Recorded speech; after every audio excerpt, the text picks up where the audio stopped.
Hey there, welcome back to the channel. So this is going to be our stock update for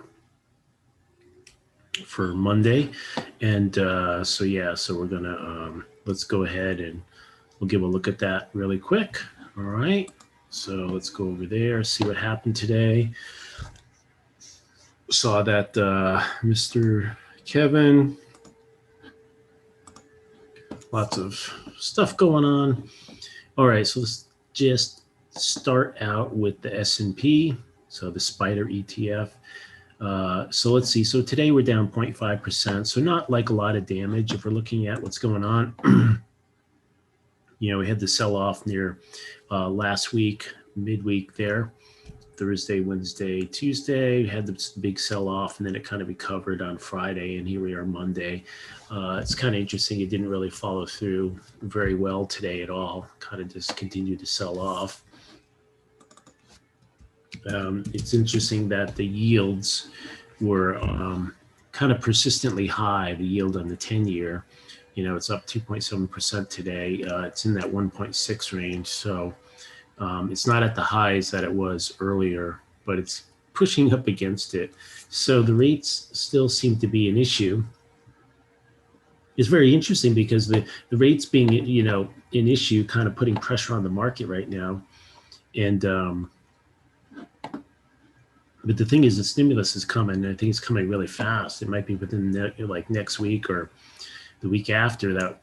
People are going to start getting stimmy checks, and I just have to believe that that is going to cause some some movement in the market here. Let's look at the Nasdaq. So the Nasdaq is the one that got the crap kicked out of it. So today down 2.4%. So yeah.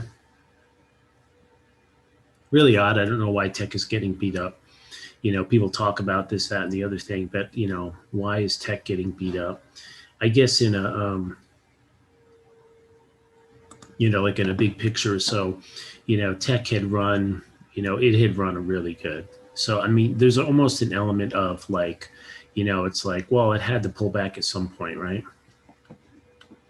So that's almost kind of what it is. And so it's coming back to the 30-week moving average. It's close to the 200-day equivalent. So yeah, so I don't know if it'll find support down here somewhere. But even here, like all the pain in the Nasdaq, in the composite, yes, there was pain. It did pull back,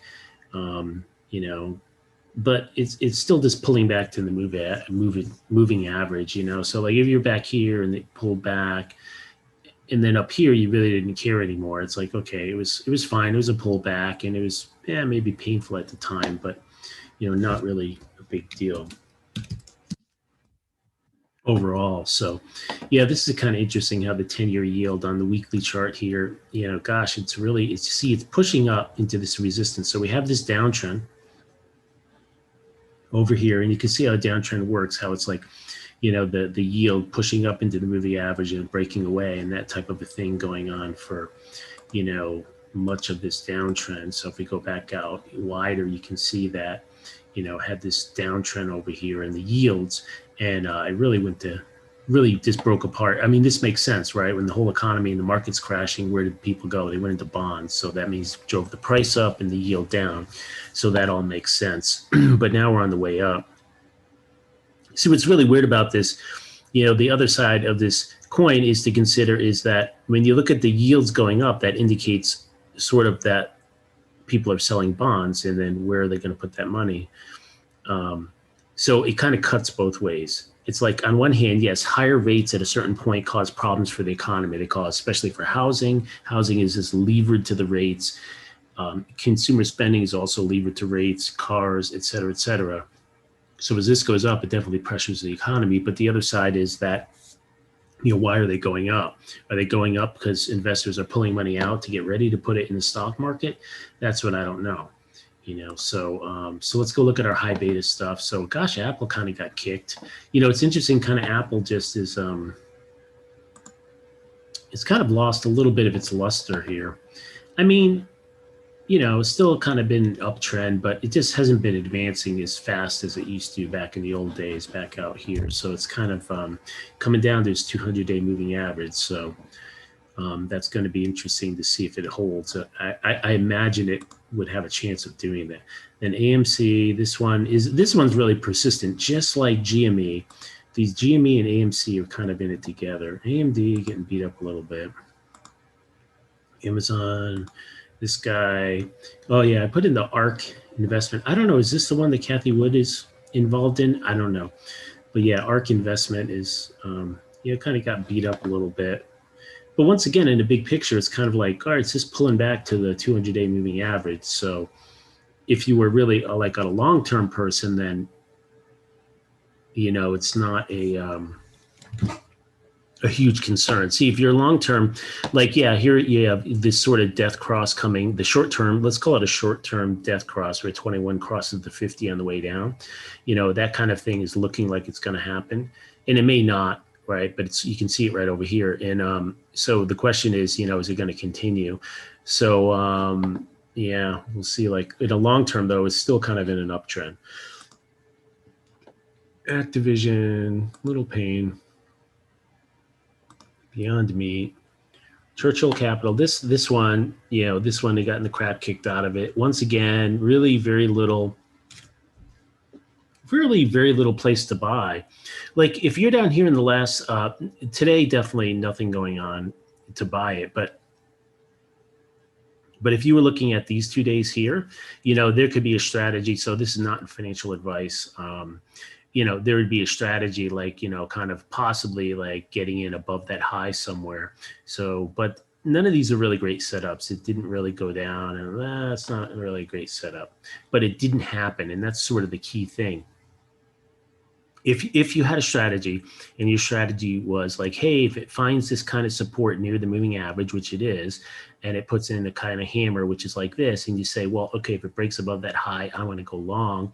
If you had a strategy like that, you have to be disciplined, because here that didn't happen. If you're lucky, you didn't get your buy point. You shouldn't have, but it's happened to me, and it happens to everyone, where like, okay, it does pop up and then it closes, and then it reverses and goes down. So when that kind of stuff happens to you, it's, that's something you need to figure out there.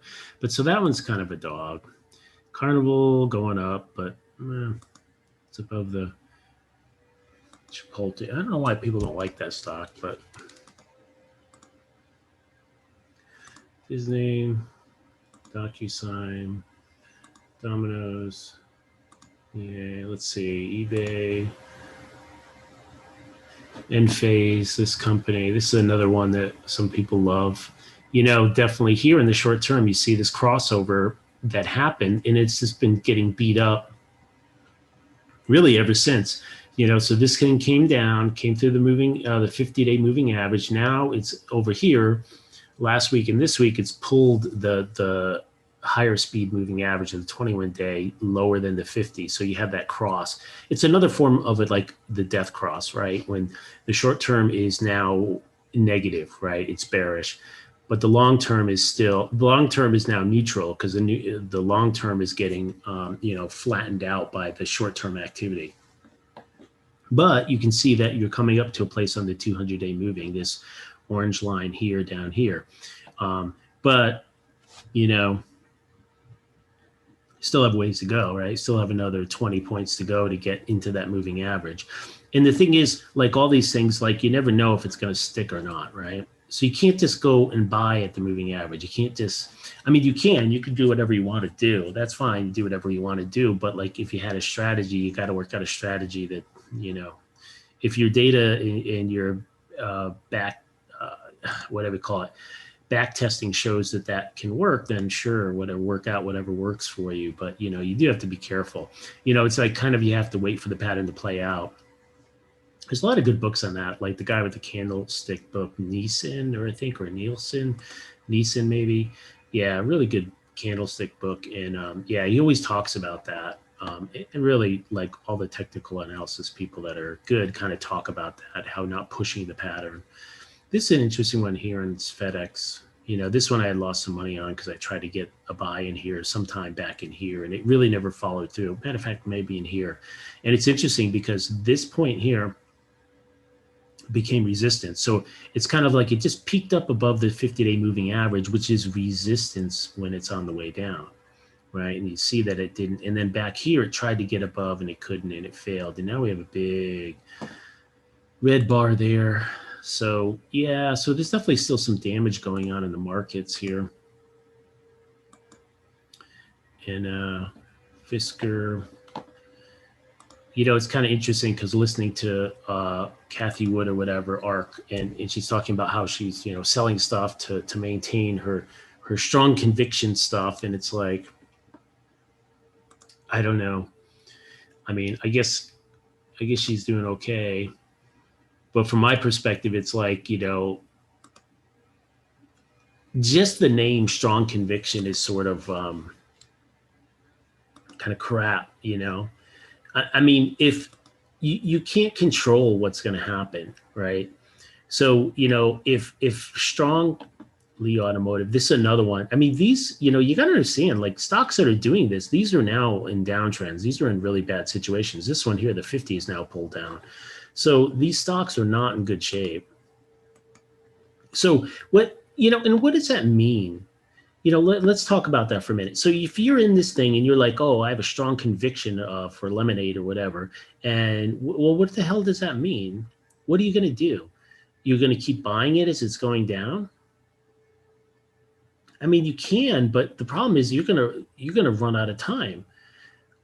I mean, you're going to run out of money before this thing finds a base. You know, you have to apply technicals. And you know, I'm pretty sure that at least successful, you know, managers of money, like, got to figure out ways of mixing the technical with the fundamentals, you know, because there's absolutely no reason to think that this stock could go all the way back down to 50 for a while. And then sure, maybe it'll go back up. I mean, the thing is, the longer you're in this game, the more you realize it's like you got to not get attached to them. And it's funny that just the Kevins of the world and just the current generation of traders and YouTubers talking about trading are just, it's like they fall in love with stocks. And it's funny because really they're like the Jim Cramers. They're the new Jim Cramers. They're very much fundamental based. They kind of may talk technicals, but they don't really believe that. They ignore the technicals when it doesn't suit their narrative. So if it's like, oh, it's a strong conviction stock, then they'll ignore the technicals and buy it when they really technically should not be buying it. Here's NEO. You know, this is another case of a stock that, once again, see, so now you have in the high beta, you have a lot of stocks that are turning over like this, you know, meaning that the 21 days crossing the 50 on the way down. So there's actually a lot of damage. So when I say, you know, when I say that, hey, you know, on the SPY, you know, hasn't been that much damage. It's sort of just a correction. But when you go back to looking at NEO, you know, I am aware, and we do need to pay attention that, like, in these beta stocks, like if it turns out that this is where the damage is coming first, and sometimes what you'll see is like it'll damage the high beta stocks first, and then it'll get to the major indices later, you know. So I don't know if that's happening. I'm not saying it is, but that's something to kind of be on the lookout for. And so that's where even though I look at this and say, well, you know, the averages aren't really being hit that much. And look, this is still sort of an uptrend. Like, it's still above the 200-day. The 50 days being pulled down, the 20. So definitely for the short term, it's on the downside, and also it's somewhat oversold. So, you know, you can swing it, whatever. But one of the things that you have to watch out for too is if you looked at this and see, here's the thing, the market plays out over much longer time frames than I think people appreciate, especially when you're looking at intraday charts. Like, here's the thing. What is the probability that this thing comes down to the moving average nicely and then goes up and continues its uptrend to infinity? I mean, it can happen, sure. But more likely is that there's been so much damage done here that if it does bounce, in which it could at the 200 days, I mean, I would say it's possible that it could. You know, if it starts bouncing off there, what's more likely is that, because here's the way it works, I think, and you can see this. Once you get so much damage done, like you're talking, you went from, you know, okay, look at that. This highs are in the 60s, and we're down almost at the 30s. So you have a 50% pullback here, 50% correction in this stock. So do you think that all these people that were buying up in here and up in here aren't looking to take some off the table if they get an opportunity? And if you think no, then I'm pretty sure you're 100% wrong. The answer is yes, they are. And so what's going to happen here? See, that's what happens is when you have damage of this, like if you have a 10% correction or 15% correction, that's one thing, but you have a 50% correction in a stock, all of a sudden you cross, and we don't know where that line is. You don't know where that psychological line is, where all of a sudden it's like, hey, look, now all of a sudden there's a bunch of people wanting to come out. So now when it does get some support, you could see this thing, like this could spend 3, 4, 5 months in a trading range. It could come bounce and make its way up there and then come back down and channel and be in a range. So this is where the problem comes in, because you have people that are like, oh, this is down, this is an opportunity to buy, and they buy. And then there's another opportunity to buy, and then another opportunity. You have people like, oh, I just got 5 opportunities to buy. You don't have enough money and it's still going down. You know, it's not an opportunity. It's an opportunity when you have some kind of setup that can get you in. Right there, there's no setup. There's no setup anywhere. So, I mean, it's kind of funny because, call me the grumpy old man, but people are going to get cleaned out. Good thing that stimmy checks are coming, because I tell you, people need to get reloaded. You know, it's like going to Dave & Buster's and you got to reload your card to play some more video games and stuff, because yeah, people need a reload. Man, look at Pinterest, got kind of hit today too. Palantir, this one, you know, this one too, the moving average crossover. So yeah, this is just it's really the same thing over and over. You know, it's like you've been looking at markets for so long, and you just see the same thing happen over and over again. And it's so funny because, like, I just, like, I think the Robin Hoods of the world don't have long-term charts. I mean, maybe they don't go out 3 months. I don't know what it is, but you know, people just don't appreciate the big picture. Here's Redfin Real Estate. You know, this one just beat up. I guess, you know, thinking about it more, yeah, there's been a lot of damage here in these charts. And but then in the big picture, it's like, well, you're still above the 200-day, well, it's 30-week moving average, call it the 200-day. And but you can see that it's flattening. So you can see that this did so much damage that it's flattening. And so the optimistic case is that, you know, all right, it starts to find some support and goes up, and then it kind of consolidates for a while. Like here, you know, you had a consolidation. This is like 3-4 months of stuff before it finally broke back out, you know. And remember, these stocks had periods back here. Look at months, 3 months, 4 months, 5 months, 6 months of various consolidations and stuff like that. So, you know, if you're you know, you like, you know, you're sitting there and you're like, gosh, this is a terrible chart. Look at the shift technologies. This is just terrible.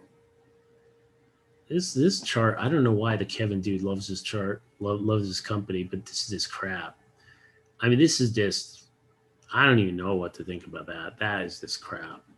That's like, stay away from that. I mean, I would stay away unless it's like on specific trades that I plan to hold a couple days and stuff, because that's just a mess. Or cannabis going to come back. See, you got some trend line you can draw there, blah, blah, blah.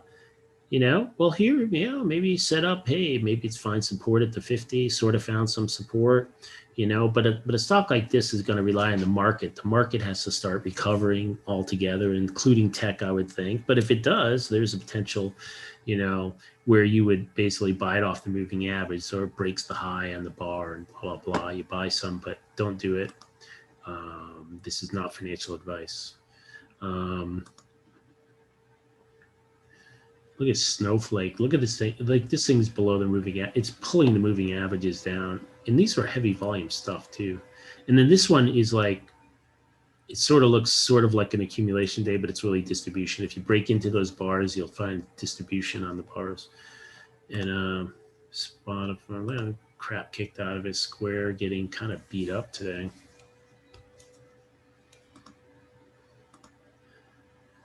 Target getting beat up. Yeah, so you got to keep in mind that. And they're Tesla. So Tesla's the one that's getting, pretty beat up here. And all the same things apply. It's like, and look, so now, in terms of the short term, it's definitely turning bearish, right? It's really the intermediate term is turning bearish because you got the 50-day starting to pull down because the 21 is pulling down. So, probably, and then the 200-day at 476. So, it might find support here. There's no support there. You look over here for some support, maybe tiny, there's nothing there. The support is all in this consolidation area. All this to top of this area here and at this moving average is where the support is. So it's just totally, this is what you call, see, here's the thing that happens. When you have a run up, pretty much with very little corrections, it creates no areas of support. And so when you start coming down, there's no areas for support to find support. And that's the problem with it. So when you have something that runs up, it's like, oh, it's fun and everything. But the problem is on the way down, you have nowhere for support. You have very little areas of support. It creates like this whole run from here in end of November all the way up. There's very little, really, maybe a little support there. I mean, maybe you'll find a home there, but most of it's going to be in this range here. And or really the moving average probably. So, and Tesla's going to be around. It's a good company, but they're you're paying. What are you paying for earnings? You're paying way overpaying for earnings. And the problem is, it's like people are buying like, oh, but in 2 years the batteries, the this, the that, they're so far ahead. All that is 100% true, but you're paying so much for earnings. Like, you gotta understand, like if you go buy a business, like if you're a real estate person, how much do you want to pay for the rent you're getting? I mean, it's funny how real estate people and stocks suddenly suspend their real estate knowledge. It's like, you can't overpay. Like, it's like for Tesla, it's like you have a rent to value ratio that's totally out of whack. It's like you're saying like, okay, look, I'm going to buy this house for $1 million and collect only $2,000 in rent, and it costs me $5,000 a month in the mortgage, so I'm losing $3,000 a month. But I'm going to do it because the price is going up. And then you watch Zillow and you watch, oh, the price is going up. And then you think like, oh, everything's all good. But the problem is you're way overpaying for it. And maybe the rents are going up and they're going up at a nice clip, even 5% a year, 10% a year, whatever. Okay, that's all great, but you still way overpaid for it. Like this thing, that property may be a great investment in 20 years if the rents catch up to it with inflation by then, but you're paying for it now. And that's what is totally lost in the stock market. So I think that's it for this one. So tomorrow will be an interesting one. We will just see what happens tomorrow. And that is it. Bye.